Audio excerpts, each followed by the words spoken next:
안녕하세요. 오늘의 사연입니다. 구독과 좋아요 한 번씩 부탁드릴게요. 바로 사연 시작하겠습니다. 저는 지방에 살고 있는 김가영이고 올해 35살입니다. 연하의 남편과 유치원생 딸 아영이와 셋이서 살고 있어요.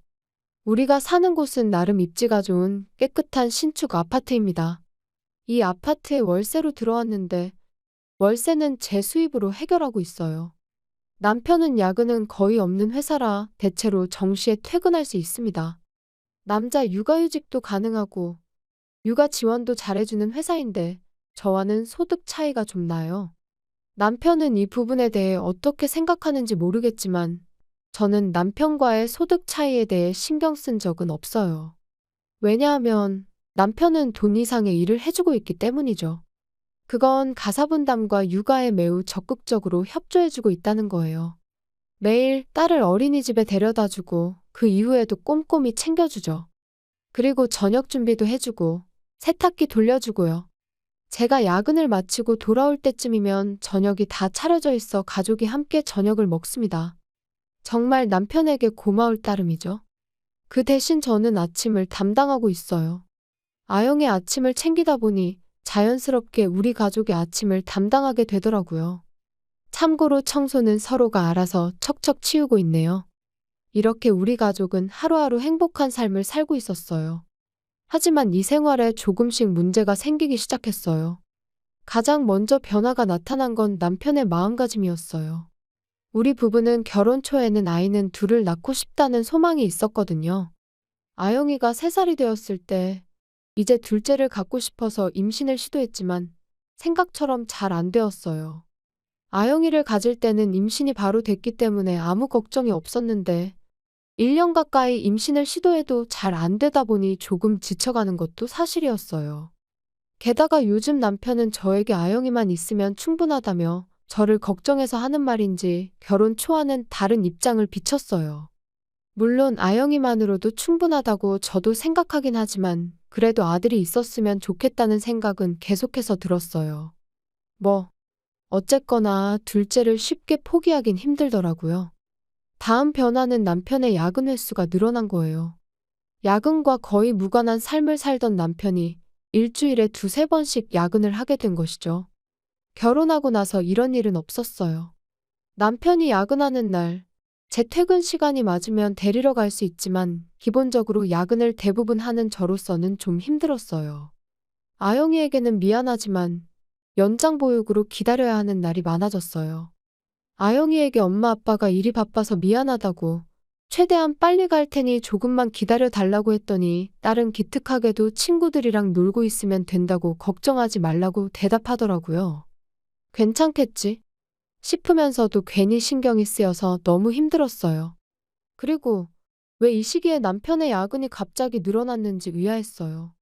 딱히 성수기도 아니었고 설령 성수기라 하더라도 지금까지 야근하는 걸 본 적이 없었거든요. 이건 남편에게 직접 물어볼 수밖에 없을 것 같았어요. 당신, 최근에 왜 이렇게 야근을 많이 해? 혹시 부서를 옮겼어? 아니면 승진이라도 하기로 된 거야? 그러자 남편은 신입사원들 교육을 담당하는데 업무 매뉴얼이 오래돼서 수정하느라 야근을 한다고 하더라고요. 저에게 생각보다 오래 걸릴 것 같다며 저녁밥도 함께 못 먹고 미안하다고 했어요. 저는 이유를 들었으니 오래 걸리더라도 2주 정도면 충분할 거라고 생각했어요. 하지만 남편의 야근은 계속되었고 3개월 넘게 지속되었어요. 아영이는 여전히 연장 보육으로 기다리는 날이 계속됐고 저녁도 남편이 없는 날이 많아졌어요. 그러던 어느 날 딸이 아빠가 해준 밥이 먹고 싶다고 하는 거예요. 아영이의 말 한마디에 저는 남편에게 매뉴얼 만드는 건 도대체 언제 끝나냐고 강한 어조로 남편을 몰아붙였어요. 그러자 남편은 시끄럽다며 자기도 일이 바쁠 때가 있는데 왜 재촉하냐며 화를 내더라고요. 그러면서 저보고 제가 매일 야근하는 건 괜찮고 자기 야근하는 건 싫냐며 잔소리하지 말라고 했어요. 설마 남편에게 시끄럽다는 말을 들을 줄이야. 지금까지 이런 말을 들은 적이 없었어요. 남편의 말에 충격을 감추지 못한 저는 다음 말이 나오지 않았어요. 남편은 아직 말이 안 끝났는지 계속 말을 이어나갔어요. 나도 가끔은 집안일이나 쉬고 싶을 때가 있어. 동료들은 다들 집안일은 아내가 다 한다고 하더라. 물론 아영이는 내가 봐줄게. 내 천사니까. 하지만 그 외의 집안일 분담은 다시 생각해봐야겠어. 이것이 남편의 진심이었어요. 저는 남편이 저를 좋아해서 집안일을 도와주는 줄 알았어요. 이렇게 남편의 속마음을 알게 되면서 우리 부부의 가사분담은 크게 바뀌게 되었어요. 아영이의 바람을 들어주고 싶었던 남편은 아침밥만 만들어 주기로 했어요. 그리고 그 외의 집안일은 제가 하기로 했어요. 분명히 제 몫이 늘어났지만 남편의 속마음은 집안일 하기 싫다는 게 진짜 속마음인 거죠. 어쩔 수 없이 저는 야근을 최대한 안 하는 쪽으로 머리를 써봤어요. 일찍 일어나서 출근하는 건 힘들지만 저녁에 일찍 퇴근할 수 있는 날이 많아지니 지금 상황에선 최선이라고 생각했거든요. 아영이와의 시간도 만들 수 있고 밤에 청소나 빨래를 하면 되니까요. 시간이 흘러 한 달이 지났어요. 남편은 휴일에 혼자 외출을 하더라고요. 지금까지는 혼자서 휴일에 외출하는 일은 거의 없었는데 집에 있어도 하는 거라곤 아영이와 놀거나 폰을 하거나 둘 중 하나긴 하지만요. 어쨌거나 남편이 수상했어요. 아무리 생각해도 이상했거든요. 그래서 저는 어쩔 수 없이 남편의 뒷조사를 사람을 시켜 해봤어요. 결과가 나오기까지 저는 아무것도 모르는 척하며 남편을 평소처럼 대했어요. 다만 결과에 따라 앞으로의 생활을 어떻게 할 건지, 아영이를 어떻게 할 건지를 잘 생각해 봐야겠다는 생각이 들었어요. 몇 주 후 결과를 듣게 되었어요. 역시나 남편은 바람을 피우고 있더라고요. 상대방은 올해 입사한 신입사원인데 20대 중반의 여자애였어요. 상대방에 대해서도 함께 조사를 해주셨더라고요. 그리고 제가 가장 충격을 받았던 건 그 여자가 산부인과에 다니고 있다는 거였어요. 주변에는 임신했다고 말하지 않은 것 같지만 몸이 안 좋아서 최근에 회사를 쉬는 날이 많아졌다고 하는 걸 보니 임신이 맞는 것 같았어요.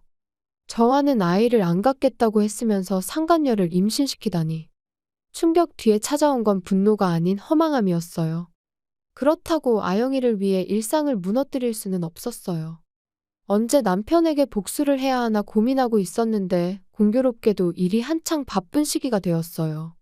남편은 그걸 알면서도 우리 가족이 아닌 상간녀를 선택한 거죠. 남편에게 반드시 혹독한 죗값을 치러주기로 마음먹었어요.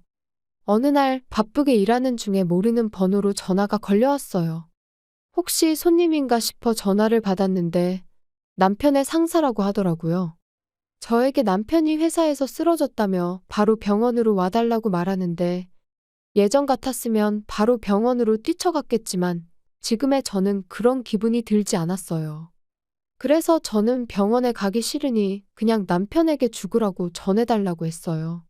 그랬더니 상사분께서 당황하시던데 저는 무시하고 전화를 끊었어요. 계속 전화가 왔지만 모두 무시했어요. 남편의 상태는 나중에 시부모님이 집에 오셔서 알려주셨어요. 제가 병원에 안 가서 시부모님께 연락이 갔다고 하더라고요. 참고로 상간녀는 시부모님이 아는 한 병원에 오지 않았다고 했어요. 남편은 어렸을 때부터 천식을 앓고 있었고 성인이 되어서도 가끔 발작을 일으켰었는데 이번에는 그 발작이 심했던 것 같고 그래서 병원으로 응급 이송이 됐다고 해요. 계절이 바뀌는 시기에는 스스로도 주의하고 있었는데 아마 상간녀가 임신하면서 주의를 소홀히 했던 것 같아요. 시부모님은 저에게 왜 병원에 안 갔냐고 화내시는데 남편 뒷조사한 걸 알려드리자 난처한 표정을 지으시며 오히려 제게 사과를 하셨어요. 당연히 시부모님은 이런 사실을 모르셨을 테고 제 행동을 이해한다고 하시더라고요. 시아버지는 제게 그 상간녀와 헤어지도록 남편을 설득해보라고 하셨어요. 어떻게든 부부 사이를 유지하는 게 낫지 않겠냐고 하시는데 저는 고민을 많이 했던 터라 제 생각을 말씀드렸어요. 아버님 죄송합니다만 남편과는 계속 살 생각이 조금도 없어요. 저를 배신한 죗값을 꼭 치르게 할 거예요. 그러자 시어머니는 같은 여자로서 제 의견에 동의하시는지 절대 용서할 수 없는 상황이라며 도와줄 게 있으면 뭐든지 도와주겠다고 하시더라고요. 시어머니의 말에 저는 정말로 기뻤어요. 시아버지는 잠시 생각하시더니 아무리 아들이라도 이건 책임을 져야 할 일이라며 시부모님 모두 제 편이라고 하셨어요. 저는 남편의 5일간의 입원 생활 동안 단 한 번도 병문안을 가지 않았어요. 시어머니는 매일 가셨지만 상간녀 같은 사람은 보지 못했다고 하더라고요. 남편이 입원하는 동안 제가 가장 먼저 한 일은 도어락 비밀번호를 바꾸는 것이었어요.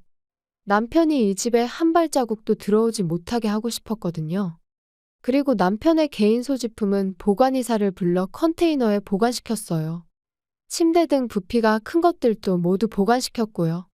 옷을 좋아하는 남편은 브랜드 옷을 많이 가지고 있어서 팔아서 돈으로 바꿀 수도 있었겠지만 나중에 뭐라고 하면 괜히 곤란할 것 같아 그냥 보관이사를 이용하게 된 거죠.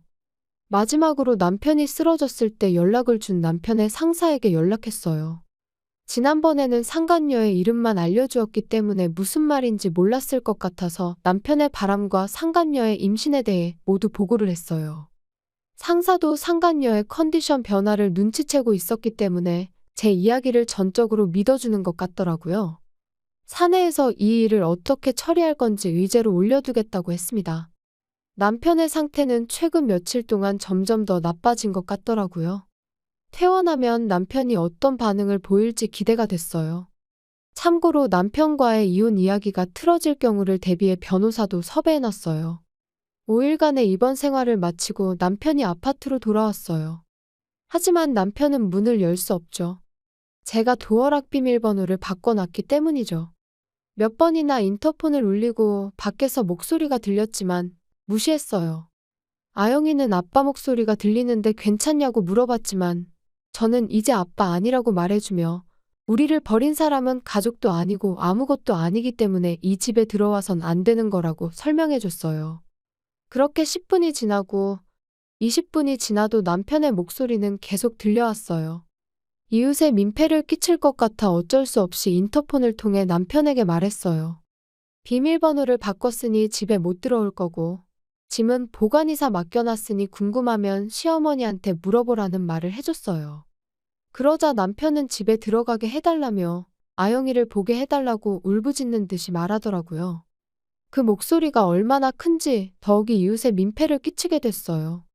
어쩔 수 없이 저는 이 집에는 절대 못 들어오니까 시부모님 집에서 이야기하자고 말하고 1시간 뒤 만나자고 했어요.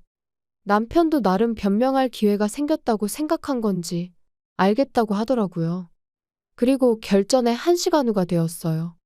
저는 아영이를 데리고 변호사에게도 연락하고 시댁으로 향했어요. 정확히 1시간 후에 도착하니 남편이 이미 기다리고 있더라고요. 현관에 들어서자마자 남편은 아영이를 안고 시댁을 나가려고 했어요. 아찔한 순간 시아버지와 변호사가 말려서 아영이는 무사했지만 자칫하면 끌려갈 뻔했어요. 왜 이렇게까지 무모하게 아영이를 데려가고 싶은지 저는 이해할 수 없었어요. 왜냐하면 상간녀가 임신까지 했는데 말이죠. 제 요구는 남편과의 이혼, 외도에 대한 위자료, 아영이의 양육권, 양육비 지급, 이 4가지였어요. 물론 위자료는 상간녀에게도 청구할 생각이었어요. 그리고 조금 전 아영이를 데려가려고 했던 일로 인해 접근 금지도 요구사항에 추가하게 되었어요. 남편은 제 요구들을 꺼렸지만 이미 회사에 모든 걸 보고를 해놨고 죗값을 받게 될 거라고 말해주자 허탈한 표정을 지으며 모든 요구를 다 들어주겠다고 하더라고요. 만약 이혼 조정까지 간다고 해도 자신의 불륜이 원인이기 때문에 승산이 없다고 판단한 것 같아요. 그래서 최소한의 금액만 지불하고 끝내자고 생각한 것 같아요. 하지만 남편의 수입과 저축을 고려하면 꽤 금전적으로 부담될 텐데 그 후에 남편은 저와 이혼이 성립되자마자 바로 상간녀와 혼인신고를 했다고 해요. 하지만 그 둘에게서 받은 위자료는 총 6천만 원. 게다가 매달 양육비로 70만 원씩 주기로 되었어요. 좋아하던 옷도 처분하고 돈이 될 만한 것들은 다 처분하고 그래도 부족한 건 빚을 내서 준 거라고 하더라고요. 앞으로 아이가 태어날 텐데 빚을 깔고 시작이라니. 저로서는 정말 상상도 하기 싫은 일이네요. 그리고 중요한 건데 둘 다 해고가 됐다더라고요. 근무 시간에 일은 안 하고 애정행각을 하던가 근무 태도가 불량하고 회사의 이미지를 실추시켰다는 게 인정됐기 때문이죠. 남편은 부서 이동 정도로 끝날 거라고 생각했나 본데 완전 쌤통입니다. 정말 멍청한 두 사람이 빛과 함께 원룸에서 시작하는 걸 보게 되니 정말 속이 뻥 뚫려요. 반면 저는 살던 집에서 나와 다른 곳으로 이사했어요. 딸한테는 유치원을 옮기게 돼서 미안하다고 했는데 괜찮다며 엄마랑 함께 살 수만 있다면 어디든 상관없다고 오히려 저를 다독여 주더라고요. 정말 기특한 제 딸을 남부럽지 않게 훌륭하게 키워야겠다는 책임감이 들었어요. 아영이가 성인이 될 때까지 정말 열심히 살아보렵니다. 시청해주셔서 감사합니다. 그럼 다음 영상에서 다시 뵙겠습니다.